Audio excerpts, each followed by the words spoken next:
राधे राधे भक्तजन। भगवत गीता के 11वें अध्याय से श्लोक 13 में बताया जा रहा है।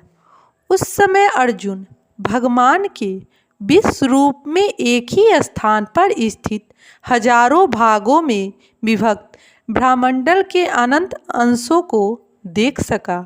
अब इस श्लोक का विस्तार में अध्ययन हुआ है। शब्द अत्यंत महत्वपूर्ण है।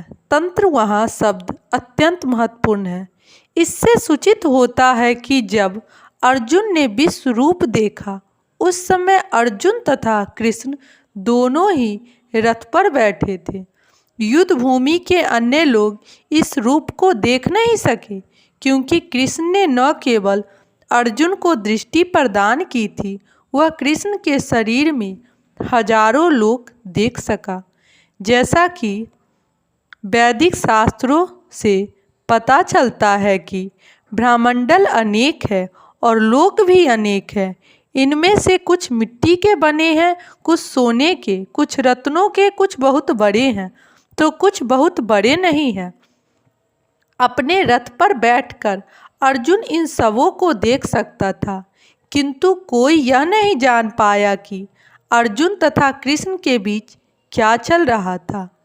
श्लोक 14 में बताया जा रहा है, तब मोहग्रस्त एक आश्चर्यचकित रोमांचित हुए अर्जुन ने प्रणाम करने के लिए मस्तक झुकाया और वह हाथ जोड़कर भगवान से प्रार्थना करने लगा।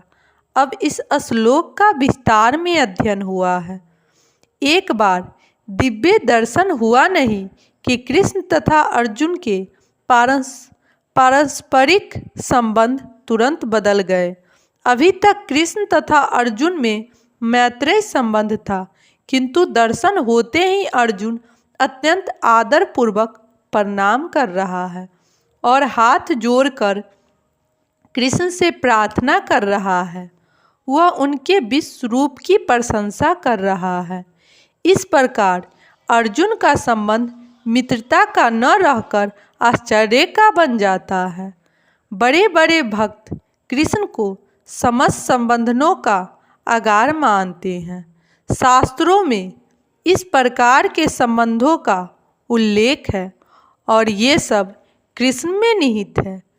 यह कहा जाता है कि वे दो जीवों के बीच, देवताओं के बीच या भगवान तथा भक्त के बीच के पारस्परिक आदान प्रदान होने वाले संबंधों के सागर है।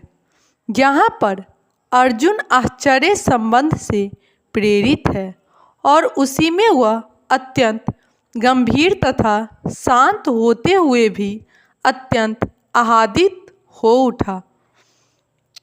उसके रोम खड़े हो गए और वह हाथ जोड़कर भगवान की प्रार्थना करने लगा।